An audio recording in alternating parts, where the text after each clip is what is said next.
Alright, let's talk about my Betelgeuse prediction October 13th. 2025 has passed and obviously we haven't seen the supernova yet. Does that mean I was wrong? Let me explain why that date was never meant to be exact and why we're still very much in the prediction window.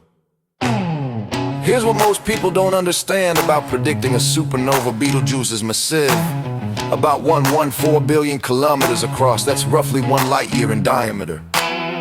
When I calculated October 13th, I used the distance to the center of the star, about 640 light years. But here's the problem, we have no idea where in that massive star the core collapse actually initiates.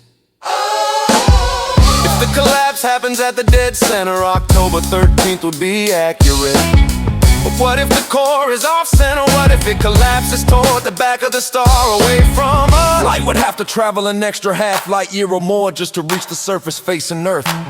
That adds weeks to months to the timeline. We could be looking at late October, November, even December 2025 before we see it.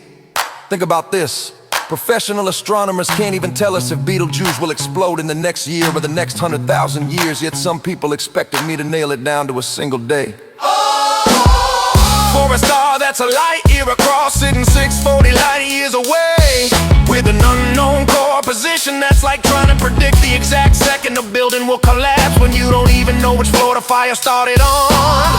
October 13th was my best estimate based on center collapse, but the realistic window was September through December 2025, possibly into early 2026. What I'm observing now, and here's the thing, we're seeing precursor signs right now. Since mid-September I've noticed the sun is noticeably brighter. Solar activity is behaving strangely, it's still ramping up when it should be declining. Space weather data confirms this. The sun is doing things scientists didn't predict. Around October 10th, I photographed the region around Betelgeuse. Stars in that area appear brighter than normal. You can check the photos yourself. I'll link them in the description. This is exactly what my electromagnetic resonance model predicts. Precursor effects before the visible light arrives. If Betelgeuse has already collapsed, its electromagnetic wave could be hitting nearby systems, including ours right now.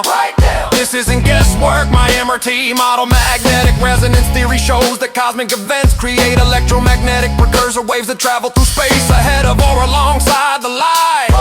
If the core collapsed on October 13th, but it happened on the backside of the star, the light is still traveling through that massive stellar body to reach the surface facing us. We could see it break through any day now.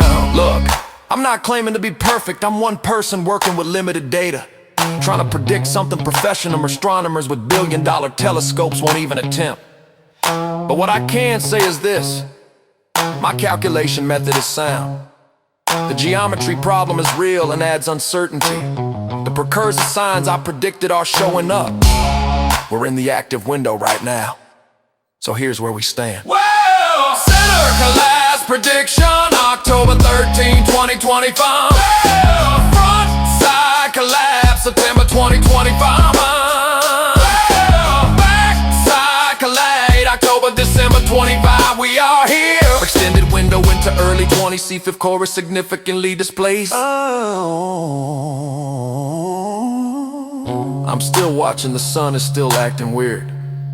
The stars around Betelgeuse are still bright. Something is happening. If you're watching the sky too, drop your observations in the comments. If you have access to a telescope, check out Betelgeuse and the surrounding region, document what you see. If it happens in the next weeks or months, remember I gave you the timeline, I explained the uncertainty.